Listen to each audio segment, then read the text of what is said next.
presentation of the fall program with our open house.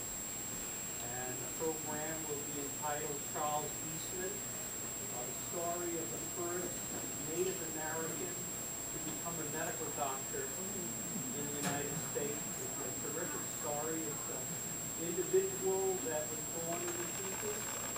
He never had contact with a white man for 15 years.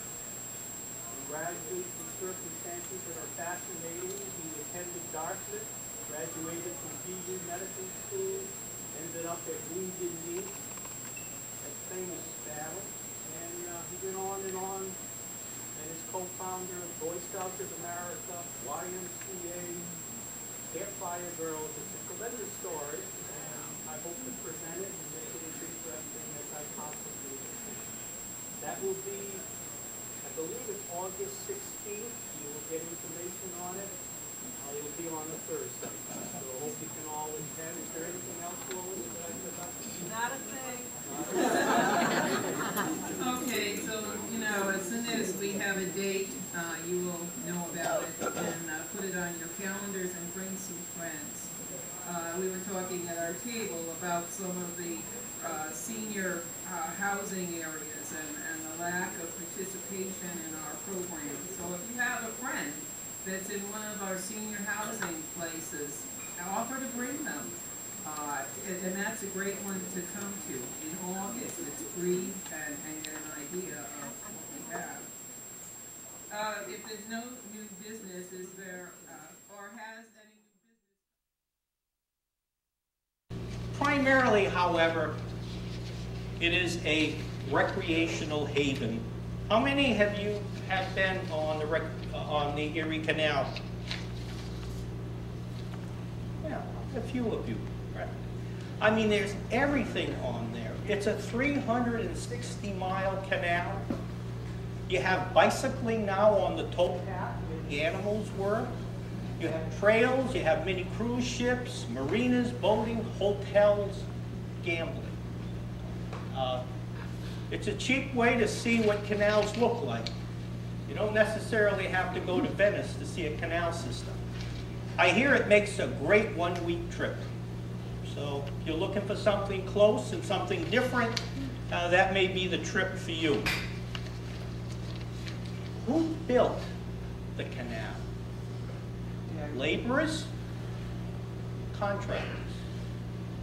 Over 50%, 60%, if not more, of the laborers were Irish immigrants. This was the time of the potato famine. Native Americans and a smattering of British and Germans, etc.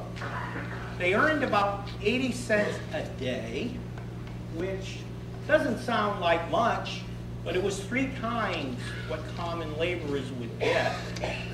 Thousands of them would die for various reasons in building this canal.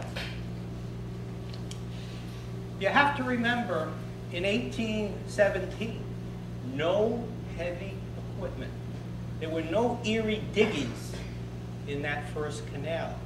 It was pick and shovel and horses and mules that built that canal, 363 miles. The contractors, during this time period, there was no SUNY School of Engineering. Union College in Schenectady didn't have a School of Engineering.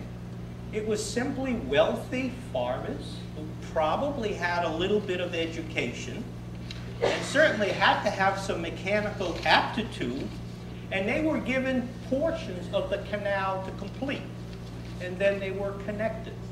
So each section is different. Each block is certainly not like any other, and they learned as they went along. The first part was pretty easy. It was flat, and this was the part between Rome, New York, and Utica. Then came the difficult part. You ran into rocks and locks. A lot of the area is very rocky like New England. There were 2 inventions that absolutely saved and allowed the canal to be built. Any idea which two inventions saved the day for the Erie Canal? Out loud? I can't hear you. Gin and tonic. I didn't want to hear that. I couldn't believe what you were telling me. All right. You got me on that one. Dynamite? You are right. First commercial use of dynamite in the United States was blasting those rocks. And the second was cement. You can imagine the problem they had in digging a 4-foot hole and 40 feet wide. The first rain, it'd be nothing but a mudslide. So they mixed cement, and it would leave a nice base and a nice side. Now, when it was completed on October 26, 1825, there is a very, very famous ceremony. There will be a song in a few minutes that I will play. It's called Wedding, W-E-D-D-I-N-G, of the Waters. Now you have to imagine this. Clinton fills a keg of water from the Great Lakes, places it on a boat called the Seneca Chief, and in a flotilla with other boats, goes down the Erie and down the Hudson. And there would be cannons within earshot of each other, thousands of cannons.